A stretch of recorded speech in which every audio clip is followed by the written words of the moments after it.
हम एक बहुत ही खूबसूरत से मैजिकल फॉरेस्ट में एक बहुत ही प्यारी सी लड़की को देखते हैं जिसका नाम मेलिफिसेंट है और वो उस जंगल की क्वीन भी होती है। मेलिफिसेंट के सर पर दो हॉर्न्स के साथ साथ उसके पीठ पर दो पर भी होते हैं, जस्ट लाइक पापा की परी। लेकिन मेलिफिसेंट ने आज तक बाहर की दुनिया नहीं देखी थी और न ही किसी इंसान को, क्योंकि उस मैजिकल फॉरेस्ट में उसके अलावा बहुत सारे डिफरेंट क्रिएचर रहते थे। लेकिन एक दिन जब मेलिफिसेंट जंगल के सैर करने निकली तो उसी जंगल में एक इंसान का बच्चा दिखाई देता है। मेलिफिसेंट उस बच्चे से पूछती है कि तुम कौन हो और तुम यहाँ क्या कर रहे हो। वो छोटा बच्चा मेलिफिसेंट को बताता है कि मेरा नाम स्टीफन है और मैं रास्ता भटक गया हूँ, मैं इस जंगल के पास वाले कैसल में रहता हूँ। फिर मेलिफिसेंट अपने रूट गार्ड को पीछे हटने को कहती है और मेलिफिसेंट उस लड़के से कहती है कि ये एक मैजिकल फॉरेस्ट है, तुम्हारे लिए यहाँ आना ठीक नहीं होगा, आओ मैं तुम्हें तुम्हारे कैसल का रास्ता बता देती हूँ। फिर वो दोनों कैसल की तरफ बातें करते हुए जाते हैं और मेलिफिसेंट उससे कहती है कि तुम बहुत ही प्यारे हो, मुझे नहीं पता था कि इंसान भी इतने अच्छे होते हैं। जिसपे स्टीफन कहता है कि तुम भी काफी खूबसूरत हो और मुझे तुम्हारी विंग्स बहुत अच्छी लगी। और वो कहता है कि मेरे पेरेंट्स नहीं है तो क्या मैं तुमसे मिलने यहाँ रोज आ सकता हूँ, क्योंकि मैं उस कैसल में काफी अकेला फील करता हूँ। इस बात पर दोनों हैंडशेक करते हैं। तभी मेलिफिसेंट को करंट लगता है क्योंकि स्टीफन ने मेटल रिंग पहना हुआ था। वो बताती है कि एंजल्स को मेटल से एलर्जी होती है क्योंकि मेटल एंजल को हार्म करता है और उसे जला देता है। इसके बाद स्टीफन अपने किंगडम के कैसल में वापस चला जाता है। लेकिन जिस कैसल से स्टीफन बिलोंग करता था वहाँ के किंग उस मैजिकल फॉरेस्ट पर कब्जा करना चाहते थे। फिर नेक्स्ट डे स्टीफन फिर से वहाँ आता है। फिर वो दोनों खूब एंजॉय करते हैं और अब वो दोनों बहुत अच्छे दोस्त बन चुके थे। देखते ही देखते काफी साल गुजर जाती है और अब मेलिफिसेंट और स्टीफन एक दूसरे को बहुत लाइक करने लगे थे। फिर उन दोनों में किस भी होता है। अब धीरे धीरे मेलिफिसेंट को ये बिलीव हो जाता है कि इंसान एंजल के दुश्मन नहीं होते और वो दिल के भी बहुत अच्छे होते हैं। लेकिन कुछ समय के बाद स्टीफन उस फॉरेस्ट में आना अचानक से बंद कर देता है, जिससे मेलिफिसेंट को उस लड़के की काफी याद आती है और वो अब काफी अकेली भी महसूस करने लगी थी। फिर एक दिन जब मेलिफिसेंट फॉरेस्ट में एक पेड़ पर आराम कर रही थी तभी उस किंगडम का किंग अपने पूरी आर्मी के साथ जंगल पर कब्जा करने आ जाता है। मेलिफिसेंट अपने जंगल की क्वीन थी, इसलिए वो जंगल को प्रोटेक्ट करने के लिए पूरी आर्मी के सामने अकेले ही खड़ी हो जाती है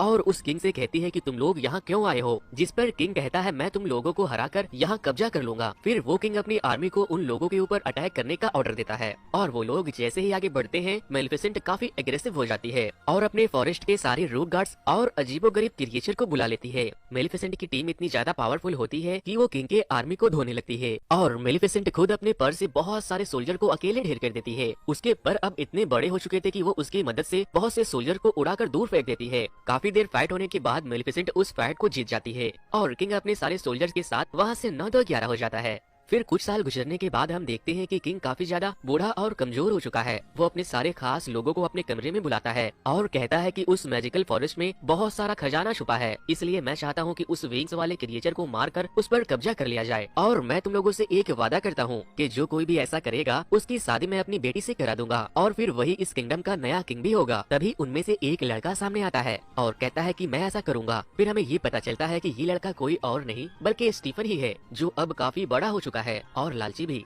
अगले सीन में हम स्टीफन को उसी मैजिकल फॉरेस्ट में देखते हैं जो काफी साल बाद मेलिफिसेंट से मिलने गया था। उसे देखने के बाद मेलिफिसेंट कहती है कि आखिर तुम्हें मेरी याद आ ही गई, इतने दिनों से तुम कहाँ थे और कैसी जिंदगी गुजर रही है तुम्हारी उन जालिम इंसानों के साथ। जिस पर स्टीफन कहता है कि मैं तुम्हें ये बताने आया हूँ कि किंग तुम्हें मारना चाहता है और मैं तुम्हें अकेला नहीं छोड़ सकता, क्योंकि मैं आज भी तुमसे प्यार करता हूँ। मेरा यकीन करो, मैं मजबूर था जिस वजह से मैं तुमसे मिलने नहीं आ सका। और मेलिफिसेंट एक बार फिर से स्टीफन पर भरोसा कर लेती है, क्योंकि उस परिजात को क्या पता कि इंसान कितने कमीने होते हैं और अपने लालच और मतलब के लिए किस हद तक गिर सकते हैं।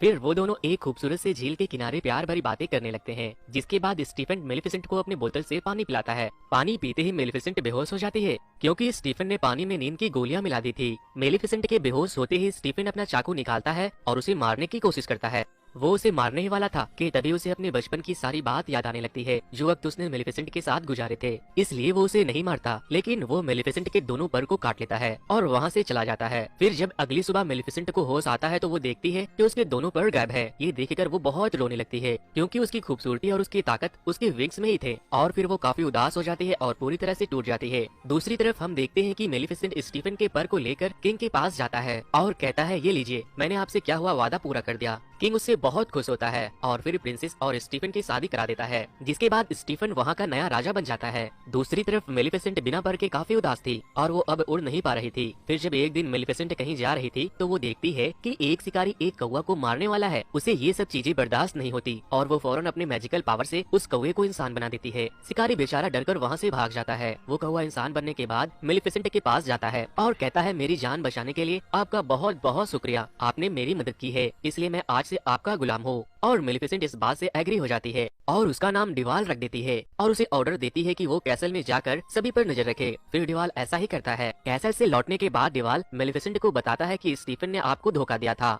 उसने आपके विंग्स राजा बनने के लिए काटा था। ये सुनने के बाद मेलिफिसेंट को इंसानों से नफरत हो जाती है। कुछ दिन बीत जाने के बाद स्टीफन की एक बेटी पैदा होती है और इसी खुशी में वो लोग एक पार्टी ऑर्गेनाइज करते हैं, जिसका फायदा उठाते हुए मेलिफिसेंट भी वहाँ पहुँच जाती है और उसे विश करने लगती है। मेलिफिसेंट उस छोटे से बच्ची से मिलती है और वो उसे कहती है कि तुम प्यारी हो, लेकिन जैसे ही तुम्हारी उम्र 16 साल की होगी तुम्हें एक सुई चुभेगी और तुम्हारी डेथ हो जाएगी। और वो ये बोलकर उस बच्ची को श्राप दे देती है। स्टीफन उसे रिक्वेस्ट करने लगता है, तुम ऐसा नहीं कर सकती, तुम मेरा बदला मेरी बेटी से क्यों ले रही हो। तब मेलिफिसेंट कहती है, मैं भी एक लड़की थी, पर याद है ना तुमने मेरे साथ क्या क्या किया था। लेकिन मेलिफिसेंट के दिल में अभी भी कुछ रहम बाकी होता है और वो स्टीफन से कहती है कि इस श्राप का एक सॉल्यूशन है, अगर तुम्हारी बेटी की 16 साल उम्र होने से पहले उसका प्यार मिल गया तो उसकी जान बच सकती है। स्टीफन ये बात सुनकर काफी परेशान हो जाता है और वो वहाँ 3 छोटे छोटे परियों को बुलाता है और कहता है, मेरी बेटी को यहाँ से कहीं दूर लेकर चली जाओ और तब तक यहाँ वापस मत लौटना जब तक उसकी उम्र 16 साल ना हो जाए, वरना इसका श्राप सच हो जाएगा। जिसके बाद स्टीफन मैजिकल फॉरेस्ट पर अटैक करने के लिए निकल जाता है, लेकिन वो ऐसा नहीं कर पाता क्योंकि जंगल की बाउंड्रीज को मेलिफिसेंट ने अपने पावर से कवर कर दिया था और कोई भी इंसान उस जंगल में नहीं आ सकता था। और फिर सीन चेंज होती है और हमें फिर से उस प्रिंसेस को दिखाया जाता है जो स्टीफन की बेटी होती है। उसका नाम ऑरेरा होता है और वो 3 एंजल उसे लेकर काफी दूर चली गई होती है।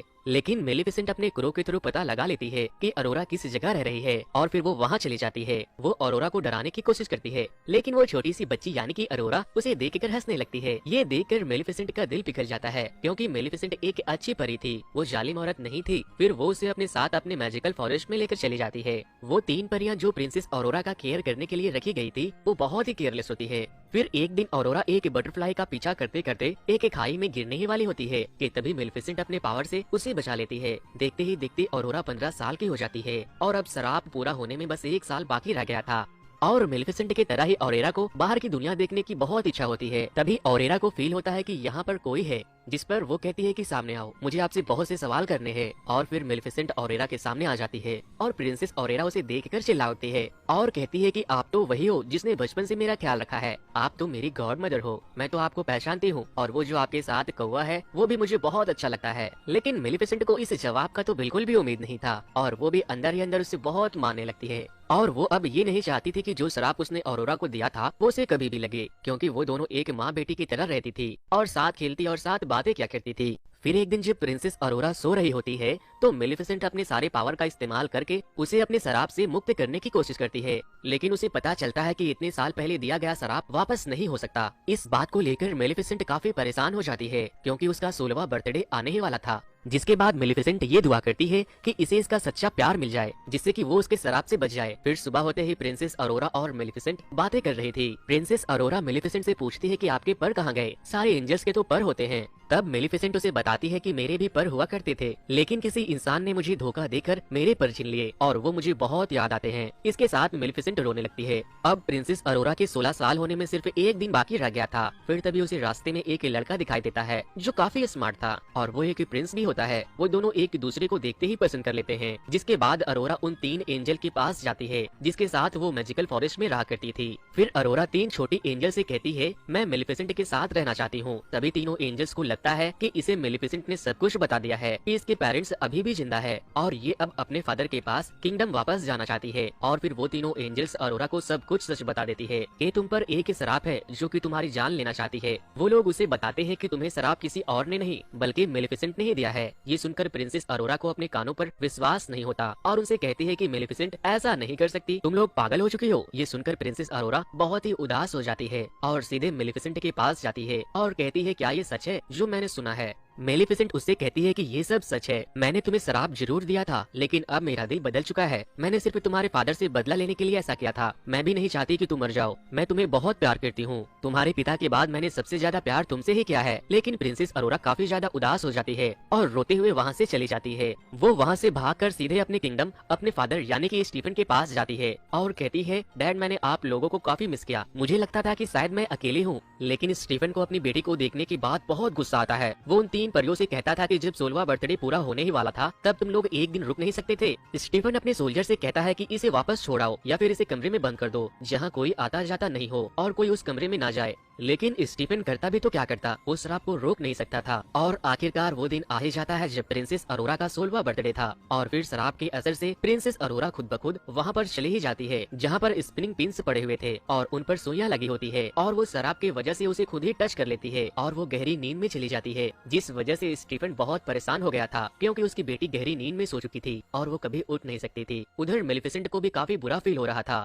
वो उस लड़के को बुलाती है जो प्रिंसेस अरोरा को रास्ते में मिला था। मेलिफिसेंट को लगता है कि हो सकता है कि ये दोनों एक दूसरे को पसंद करने लगे हो और हो सकता है ये प्रिंसेस अरोरा को मिल जाए तो प्रिंसेस अरोरा वापस से उठ जाए। इसीलिए मेलिफिसेंट उस लड़के को लेकर उस जगह पर जाती है जहाँ प्रिंसेस अरोरा सो रही थी और फिर तभी तीनों एंजल उससे पूछती है कि तुम कौन हो। वो उसे बताता है कि मैं पास वाले कैसल का प्रिंस हूँ। जिसके बाद तीनों एंजल उस लड़के को अरोरा के पास लेकर जाते हैं क्योंकि उन तीनों को लग रहा था कि शायद यही उसका प्यार हो। फिर वो लड़का अंदर जाते ही ऑरेरा को किस करता है लेकिन ऑरेरा फिर भी नहीं उठती, जिसके बाद वहाँ मौजूद एंजल्स उस लड़के को धक्का मारकर वहाँ से निकाल देते हैं। जब मेलिफिसेंट को ये बात पता चल जाता है कि ये इसका सच्चा प्यार नहीं है तो मेलिफिसेंट ये सब देखकर रोने लगती है और वो कहती है, मैं तुम्हें हमेशा मिस करूंगी, मैं तुम्हें कभी नहीं भुला पाऊंगी। और रोते हुए उसके सर पर किस करती है और वो वहाँ से जाने ही वाली थी, लेकिन फिर उसे पीछे से आवाज आती है, रुकिए मेरी गॉड मदर। और ये आवाज प्रिंसेस अरोरा की होती है। और अब हमें यहाँ पर ये समझ में आता है कि प्रिंसेस अरोरा का ट्रू लव मेलिफिसेंट ही थी क्योंकि वो उसको दिल से प्यार करती थी।